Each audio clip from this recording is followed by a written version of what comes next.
আপনাদের মনে আছে তো যে ইন্ডিয়া বয়কট আন্দোলন চালিয়েছিল আমাদের প্যানিক ভট্ট ওরফে ল্যাংটা সুলেমান এবং সাংঘাতিক ইলিয়াস নামের পাকি বীজ। আপনাদের সেটা মনে আছে তো? তাদের ইন্ডিয়া বয়কটের পরিণতি কি হয়েছে আমরা দেখেছি। গণরিয়া অধিকার পরিষদের তারেক ফারেক, তারপর বিপিন রাঠোরা, আরও কারা কারা যেন ছিল, তারা দেখলাম হেফাজত, চরমনাই, কত ভারত বিরোধিতায় তাদের বন্যা বয়ে গেল। আমরা সেগুলো দেখেছি। তারপর এলো 5ই আগস্ট, ইন্ডিয়া বয়কট আরও বেড়ে গেল। বয়কট বাড়তে বাড়তে আমরা দেখলাম যে তারা 32 নাম্বার বাংলাদেশের পোস্ট কোড ধানমন্ডি 32 বঙ্গবন্ধুর বাড়ি ভাঙার পরে তারা হিন্দি গানের অনুষ্ঠান চালায়, সেটাও আমরা দেখলাম। সেও গেল। তারপর দেখলাম তারা ইন্ডিয়া বয়কট করতে গিয়ে পাকিস্তানের সঙ্গীত শিল্পী এনে টিএসসিতে হিন্দি গান শোনায়। কারণ ডাইরেক্ট যদি ভারতীয় শিল্পীদের কাছ থেকে হিন্দি গান শুনে তাহলে সেটা তো নাপাক হয়ে গেল। তাই পাক পবিত্র মুসলমানি করে হিন্দি গান শুনেছে টিএসসিতে, আমরা তো দেখেছি। তাই না প্রিয় দর্শক? এইবার তারপর আমরা মাঝে মধ্যে দেখি ইন্ডিয়া বয়কটের গল্প। এমন ইন্ডিয়া বয়কট, মানে কি আর বলবো, মানে এদের কথা শুনলে হাসিও আসে, কান্নাও আসে, দুইটাই আসে এদের মূর্খতা দেখলে। সর্বশেষ বাংলাদেশের ক্রিকেট প্রসঙ্গে বাংলাদেশের সাথে ভারতের সম্পর্ক আবারও অনেকটা অগ্নিগর্ভ হয়ে উঠেছে। যদিও বাংলাদেশে এই মুহূর্তে ভারত বিরোধী পেয়ারা পাকিস্তানিরাই ক্ষমতায়, নামে বেনামে। জামাতিদের সাপের থাকে 2 মুখ, জামাতের থাকে 20 মুখ, আজকাল জামাতের 200 মুখ। বিভিন্ন মুখ দিয়ে এসে কথা বলে, তারা এক এক সময় এক এক কথা বলতেছে। কি দেখলাম, আচ্ছা যে ভারত আপনার পছন্দ হয় না সেখানে ক্রিকেট খেলতে যেতে হবে কেন? আবার এও দেখলাম যে ক্রিকেট তারা দল পাঠাবে না, এই খেলা খেলতে হবে অন্য দেশে গিয়ে। ভারতের সাথে যদি বাংলাদেশ ক্রিকেট না খেলে তাতে বাংলাদেশের ক্ষতি হবে না ক্রিকেটের ক্ষতি হবে? না ভারতের ক্ষতি হবে? কার ক্ষতি হবে? ক্রিকেটেরও ক্ষতি হবে না, ভারতের ক্ষতি হবে না, যা ক্ষতি হওয়ার বাংলাদেশের হবে। ওটা পাকিস্তান বুঝতেছে। এই যে মুস্তাফিজকে নিয়েছিল, বাংলাদেশি টাকাতে প্রায় 12 কোটি টাকা পাইতো, এমন সিকরাসিকরি শুরু করেছে। আপনারা জানেন যে একজন সংখ্যালঘুকে সেখানে ভালো কায় দীপুচন্দ্র দাসকে হত্যা করা, পুড়িয়ে একটা মানুষকে পিটিয়ে জিন্দা জ্বালিয়ে দিল। তারপরেও এই দেশের মানুষ এটা নিয়ে কথা বলতে রাজি না। এটা নিয়ে ভারতে এত প্রতিবাদ হয়েছে যে ভারত সরকার বাধ্য হয়েছে জনগণের চাপে সেই দেশের যে মোস্তাফিজকে দলে নিতে নিষেধ করে দিয়েছে। এর জন্য বাংলাদেশের বাঙ্গুর আছে, ঠিক আছে, এদের এত রাগ, এরা 7 সিস্টার খেয়ে ফেলে, কলকাতা দখল করে, দিল্লি দখল করে। এগুলো বলার পরেও এখনো যে বাংলাদেশের সাথে ভারত ভালো সম্পর্ক রেখেছে, এটাই তো আমাদের কপাল। ভারতের মতো যদি একটা নিরীহ প্রতিবেশী, শক্তিমান ও নিরীহ, শক্তিমান ও বিপজ্জনক না, শক্তিমান ও নিরীহ প্রতিবেশী না থাকতো, বাংলাদেশের অস্তিত্বই তো থাকতো না। কারণ আপনি মানে এই দেশের নির্বোধগুলো এতই বড় নির্বোধ যে নির্বুদ্ধিতার একটা লিমিটেশন থাকে। বাংলাদেশের বিশ্ববিদ্যালয়ের শিক্ষক ও ছাত্রদের নির্বুদ্ধিতার লিমিটেশন নেই। যদি থাকতো তাহলে আরিফ শাহ এই ধরনের বয়ান দিতে পারতো না, বাংলাদেশ ক্রিকেট টিম যাবে না, না গেলে কি হবে? আবার তারই ছাত্ররা বলে ভারতের পারমাণবিক বোমা তারা গিলে খেয়ে ফেলবে। পারমাণবিক বোমা যে ওই ঢাকার রাস্তার পচা শরবতের মতো গিলে খাওয়া যায়, এটাই প্রথম জানলাম। আমরা এর আগে জানতাম না। ঢাকা বিশ্ববিদ্যালয় তথা হায়ার মাদ্রাসার ছাত্রদের মাধ্যমে আমরা জানতে পারলাম যে পারমাণবিক বোমা গিলে খাওয়া যায়। পাকিস্তানিদের সাথে, পেয়ারা পাকিস্তানিদের সাথে এমন জজবাই দেশের মানুষের, জজবার চোটে আপনি দেশে থাকতে পারবেন না, এরকম অবস্থা। এদের জজবাই এখন, বাংলাদেশটা এখন পাকিস্তানি জজবাই ভরপুর। সে জজবার চোটে বলে যে পারমাণবিক বোমা গিলে খেয়ে আর গিলে খাবে। আর পাকিস্তান কি বলে যে পারমাণবিক বোমা নাকি ফাটবে না, ভারতের পাকিস্তানে মারলে ভারতের পারমাণবিক বোমা ফাটবে না। আর বাংলাদেশের 2 কদম আগে নিকেল গায়া, বড় ভাই বড় মেয়ে তো বড় মেয়ে, ছোট মেয়ে সোহান আল্লাহ।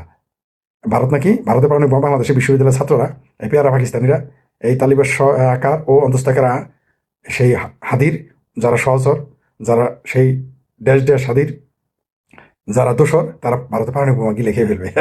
এবার দেখি কিরকম গিয়ে গিলে ফেলবে, শুনি একটু। ভারত বিরোধী তার সর্বশেষ খবর জানান তো না, ভারত থেকে ডিজেল আমদানি করবে এখন। জ্বালানি তেল আমদানি করতেছে। এই হলো ভারত বিরোধিতা। এদিকে সারাদিন বলতেছে ভারত সরকারের যে থাকে সেও ভারত বিরোধিতা করতেছে, ভারত বিরোধী। সরকারের বাইরে তারাও বিরোধী। তখন চাল ডাল নুন তেল আনার নতুন চুক্তি হয়েছে। অদ্ভুত ব্যাপার, এইখানে এবার যুক্ত হয়েছে বীর মুক্তিযোদ্ধা নায়ক সোহেল রানা। মানে বাংলাদেশের নায়ক নায়িকা গায়ক গায়িকা যারাই বলেন না কেন, মিশা সওদাগর বলেন, ফিসা সওদাগর বলেন, সোহেল রানা বলেন, আর রুবেল কানা বলেন, আর ফুবেল কানা বলেন, আর মাসুদ পারভেজ, যারা দেরি বলেন, সম্ভবত সেই জন্যই ডক্টর মহারাজ বলেছিলেন মুক্তিযোদ্ধা আজীবন মুক্তিযোদ্ধা নাও থাকতে পারে, রাজাকার কিন্তু আজীবন রাজাকার। সোহেল রানার হঠাৎ কোথায় আগুন লাগলো আমি বুঝতে পারলাম না। তিনি কোথায় ট্রেনিং করেছিলেন, কার অস্ত্রে ট্রেনিং করেছিলেন? কাদের গোয়েন্দা সংস্থার পরামর্শে মুক্তিবাহিনী গঠন করিতে হয়েছিল, এগুলো তিনি ভুলে গেছেন। তিনি মুস্তাফিজকে নেবেন না বলে তিনি ভারতের সাথে শুধু ক্রিকেট সম্পর্কই নয়, তিনি ওই যে মানে আসিফ সার বা বাঙ্গু মিডিয়া বা অন্যান্যরা হলো বড় ভাই, এরা সুবান আল্লাহ, এরা বড় মেয়ে তো বড় মেয়ে, শৈলানা ছোট ভাই হলো সুবান আল্লাহ। কীরকম? তিনি বলেছেন বাংলাদেশের জন্য সকল ভারতীয় টিভি চ্যানেল বন্ধ করে দেয়। আচ্ছা কী হবে? টিভি চ্যানেল বন্ধ করে দেন, আমরা না করছে কে? আচ্ছা ইউটিউব কেন বন্ধ করবেন? বাংলাদেশে সব কিছু বন্ধ করে দেন, না করছে কে?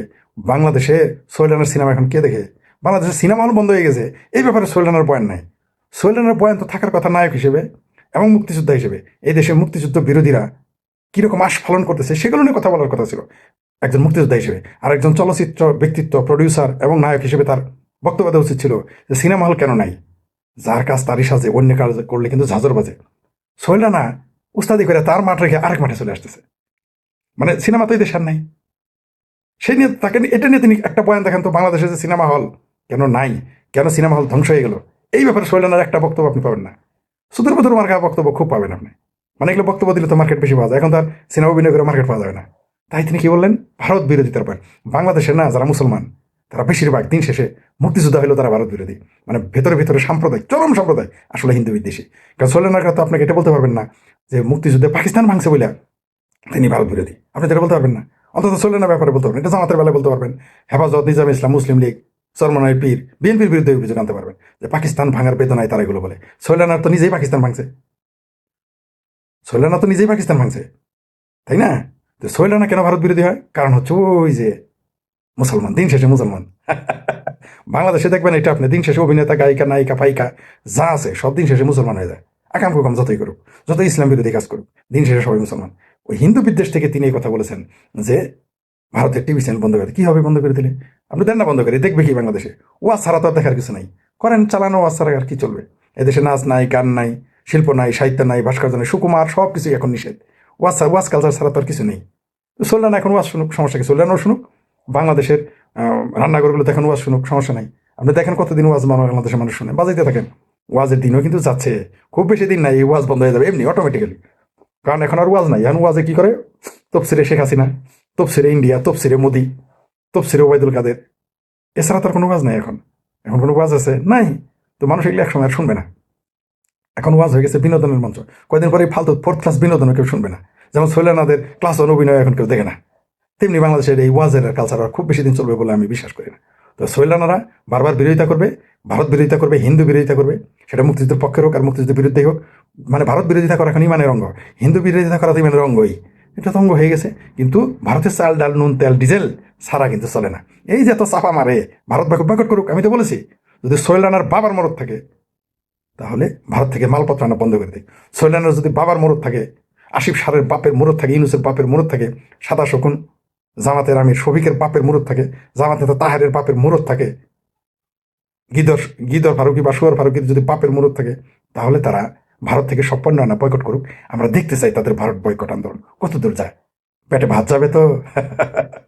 যাবে না। ভারতের সাথে সুদূর বুদূর করে পেটে ভাত যাবে না।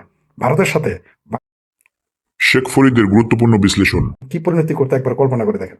সোহেলানারা দিন শেষে সাম্প্রদায়িক থেকে যায়, মুক্তিযোদ্ধা হইলেও, অভিনেতা হইলেও এরা থাকবেই। ভারত বিরোধিতা বাংলাদেশের মানুষের একটা মানসিক রোগ, কিন্তু এই মানসিক রোগে তারা নিজেরাই একদিন পাগল হয়ে যাবে। ভারত বিরোধিতা একটা মানসিক রোগ, এবং এই মানসিক রোগে এত বড় মানসিক রোগ হবে এরা পরে কিছুদিন পর রাস্তায় ঘুরবে, আপনারা দেখতে পারবেন।